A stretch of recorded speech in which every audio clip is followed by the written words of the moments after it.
እንግዲህ ህይወት እንደዚህ ነች። በጣም በሚያሳዝን ሁኔታ የእህታችን ከሞተች ሳምንት እያለፋት ነው። ትናንትና ልደቷ ነበረ። የልደቷን ፎቶ እየተነሳች ቪዲዮዎቹን እየተነሳች ባመሸችበት እለት ነበረ እኩለ ሌሊት ላይ ሞታ የተገኘችው።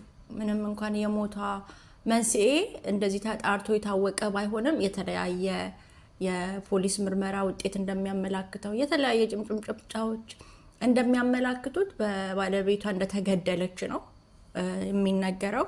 ነገር ግን በጣም በሚያሳዝን ሁኔታ ባለቤቷ እንዳልታሰረ የተለያዩ መረጃዎች እየወጡ ነው። መጀመሪያ ላይ ለቀብሩ እንኳን በፖሊሶች ታጅቦ እንደመጣ ነበረ የሚታወቀው፣ እንደዛ ነበረ ህዝቡ የሚያውቀው። ነገር ግን አሁን አምልጦ የወጡ ወሬዎች አሉ። ባለቤቷ እንዳልታሰረ የሆነ ባለስልጣን ጋር ተከልሎ እዛ እንዳለ ነው ወሬዎች እየወጡ ያሉት። በሌላ በኩል ደግሞ በጣም በሚያሳዝን ሁኔታ የፖሊስ ምርመራ ውጤት እንደሚያመለክተው ቤት ውስጥ በተደረገ ፍተሻ ከምንጣፍ ስር በሌላ ምንጣፍ የተጠቀለለ ደም እንደተገኘ፣ ሌላ ምንጣፍ ላይ ፈሰሰ ደም በሌላ ምንጣፍ ተሸፍኖ እንደተገኘ መረጃዎች ያመለክታሉ። በምትሞትበት ጊዜም አብረው እንደነበረ ቤት ውስጥ አብረው እንደነበረ ነው የሚታወቀው። የተሰማው መረጃ እንደዛ ነው።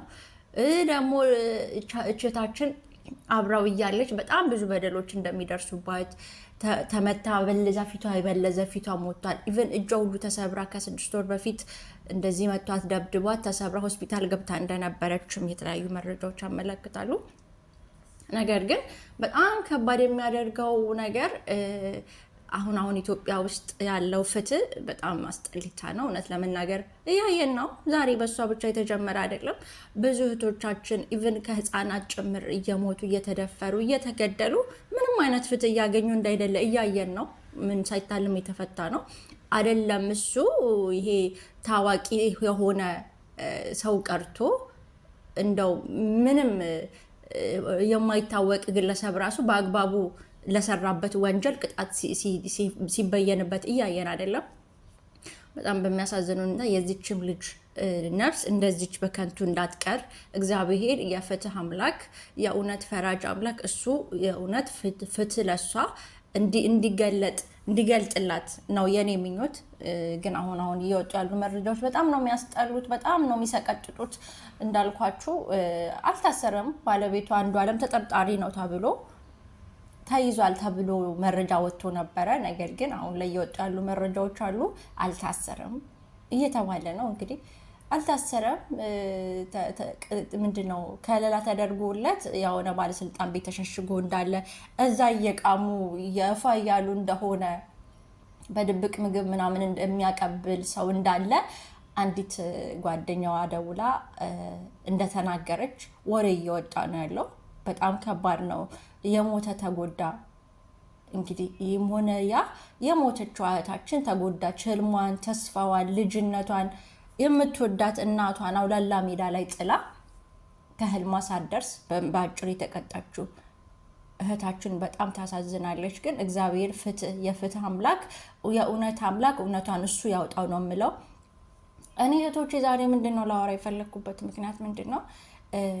አንዳንዴ ምንድነው ራሳችንን ያላስከበርነውን ማንነት፣ ራሳችን ያላከበርነውን ማንነት ሰው እንዲያከብርልን አንጠብቅ ባይነኝ እኔ።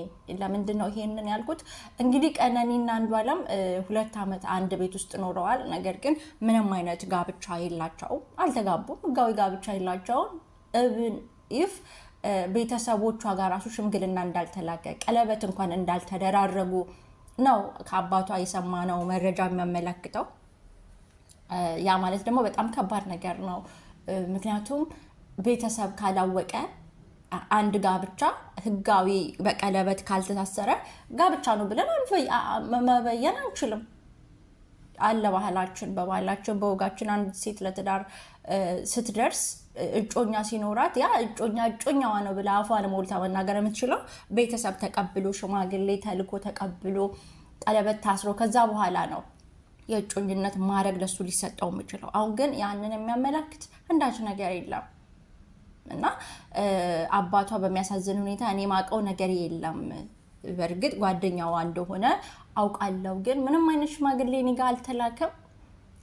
ቀለበትም አልተደረገም ብለው ነው ሲሉ የነበሩት። ይህ ማለት ይህች እህታችን እንግዲህ ሳይጋቡ ህጋዊ የሆነ ጋብቻ ሳይኖር ቤቱ ገብታ መኖር ከጀመረች 2 ዓመታት ነው። ያ ማለት ትንሽ አይደለም፣ በጣም ብዙ ነው ለሴት ልጅ። አይደለም 2 ዓመታት፣ ወራት እንኳን የሴት ልጅ ህይወት ላይ ምን ያህል ቫሊዩ እንዳለ ሴት የሆነ ያውቀዋል እንግዲህ። እና መጀመሪያውኑ ራሳችንን በማናስከብርበት ህይወት ውስጥ እንደዚህ አይነት ነገሮች እርግጥ ነው ያጋጥማል። ምክንያቱም ይቺ ልጅ አንድ እየተደበደበች እየተገረፈች እየተጨቆነች ከሱ ጋር የምትኖርበት ምክንያቱ ምንድን ነው? በምን ምክንያት? ገና ለገና ታዋቂ ስለሆነ ስሙ እንዳይጠፋ ወይ ስራው ላይ የሆነ ተጽዕኖ እንዳይፈጥር ተባብለው እሷ ለሱ የሱን ኃጢአት የሱን ነውር ልትሸፍንለት እንደዛ እየተቀጠቀጠች አፋን ልጉም አድርጋ የኖረች እህታችን መጨረሻዋ ምንድን የሆነው? እንደዚህ ህልፈት ነው የሆነው። በጣም በሚያሳዝን ሁኔታ ሞታ ነው የተገኘችው። አሁን እንግዲህ እሷ ሞታለች፣ አታወራም፣ አተነፍስም። እውነቷን ከእሷ ጋር ተቀብሯል። ግን የተለያየ መላምት ሰው ይሰጣል። ግን ከሞተች በኋላ ጅብ ከሄደ ውሻ ጮኸ ነው። እኛ ብንጮህ እኛ ፍትህ ብንል ፍትሁን እንኳን እያየን ነው። ቆንጆ አድርጎ አይደል እንዴ ኢትዮጵያ ህግ ፍትህ የሚሰጠው? እያየን አይደል እንዴ? እሱን ይቅርታ ከን ነው ይብሳል። ነገር ግን ሴቶቻችን እኛ ለራሳችን መብት ያልቆምን አንድ ወንድ በነገራችን ላይ አንድ ወንድ የሚወድሽ የሚያፈቅርሽ በእውነት ሚስቴ ናት ብሎ የሚያስብ ወንድ በምንም አይነት ሁኔታ እንኳን ነፍስሽን ሊያጠፋ ቀርቶ እጁን እላይሽ ላይ ሊሰነዝር አቅም ጉልበቱን አያገኝ። ይሄ ሳይታለም የተፈታ ነው። ማንም ወንድ ነው የምላችሁ የሚያፈቅራችሁ ኢቭን ያገባሽ አያገባሽ እንኳን አይደለም ሊያገባሽ እርግጠኛ የሆነ ወንድ ቀርቶ እንደምትጋቡ ራሱ እርግጠኛ ሳይሆን አንድ ወንድ የሚያፈቅርሽ ከሆነ እጁን አንቺ ላይ አይሰነዝር እስከ ሞት ድረስ የሚያደርስ ያው ማለት ነው። ይሄ በተልካሻ ምክንያት ይሄ በቅናት መንፈስ የት ነበርክ እንደዚህ ተባብሎ እንደዛ ተባብሎ በሚባል ምክንያት ህይወትን እስከ ማጥፋት የሚያደርስ ፍቅር የለም፣ አይተናናቅም። ገባችሁ? ነገር ግን እኛ ለራሳችን የምንሰጠው ቦታ እኛ ለራሳችን የምንሰጠው ክብር ነው እንደዚህ ራሳችንን እስከ ሞት እያደረሰን ያለው። እቺ ልጅ አሁን እንደዚህ እጁን በላዩ ላይ እንደሰነዘረ እንደዛ አላስፈላጊ ጥቃት እንደሚያደርስባት ስታረጋግጥ ቶሎ ብላ ማምለጥ ነበረባት። ከአንድ ሁለቴ ከተደጋገመ ይሄ ሌላ ነገር ነው። በቃ ያንን ህይወት እሱ አልፈልገውም ማምለጥ። ወንድ እሱ ብቻ ነው እንደ የተፈጠረው? የለም እኮ ውዶች። የሆነ ህይወት ካልተመቻችሁ ከወጣችሁ ህይወት እዛ ጋር የሚያበቃ የሚመስላችሁ እህቶች አያበቃም። በነገራችን ላይ አንቺ ጠንካራ ሆነሽ ተገኘ እንጂ ህይወት አያበቃም መቼም ማለት ነው።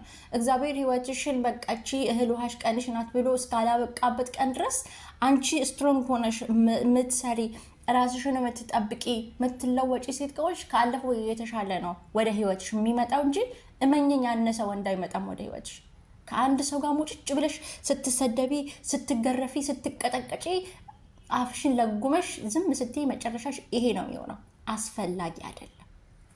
እርምጃ መውሰድ ባለብን ሰዓት በህይወታችን እርምጃ እንውሰድ። ተረዳን አይደል? እኔ የሚመስለኝ በቃ አንድን ሰው ቀረብን፣ አልተግባባንም፣ አልተመቻቸንም፣ ሰው በተለይ ደግሞ ላያችን ላይ እጁን መሰንዘር እስከሚበቃ ድረስ ደረጃ ደረሰ ማለት ነገር ተበላሸ ማለት ነው። ስለዛ እዛ ጋር ያለውን ነገር መቋጨት በ4 ነጥብ ዘግተሽ ሌላ የህይወት መንገድሽን መቀጠል አለብሽ እንጂ እዛው እየታሸሽ እስክትሞች ድረስ የሚያስጠብቅሽ ምንም ምክንያት የለም። አሁን በሚያሳዝን ሁኔታ እንደሚነገረው ከሆነ ይሄ ሰው አልታሰረም ነው እንግዲህ እየተባለ ኢቭን ቢታሰረ ራሱ ይሄን ያህል አመርቂ ቅጣት ይቀጣል ብዬ አላስብም እኔ በራሴ። ምክንያቱም ስለማውቀው እንኳን እሱን የመሰለ እጀ ረጅም ታዋቂ ቀርቶ እያየን አይደል እንዴ? እንኳን እዚህ ግባ የማይባሉ ምንም የማይታወቁ እንኳን ለብስ ሲገሉ እንደሚለቀቁ እያየን ነው። እና ለራስሽ ጥብቅና መቆም ያለብሽ፣ ለህይወትሽ ዘብ መቆም ያለብሽ እህቴ አንቺ ራስሽ ነሽ። ስለዛ አንድ ወንድ በህይወትሽ ውስጥ ትክክል ያልሆነ ምልክቶችን ሲያሳይ ቶሎ ብለሽ አምልጭ። ምክንያቱም ትንሽ ሲቆይ ነገሩ ወደ ሌላ ነው የሚያዞረው። ነገሩ ወደ ሰይጣን መጥፎ ነው። በነገራችን ላይ ሰይጣን በጣም ክፉ ነው።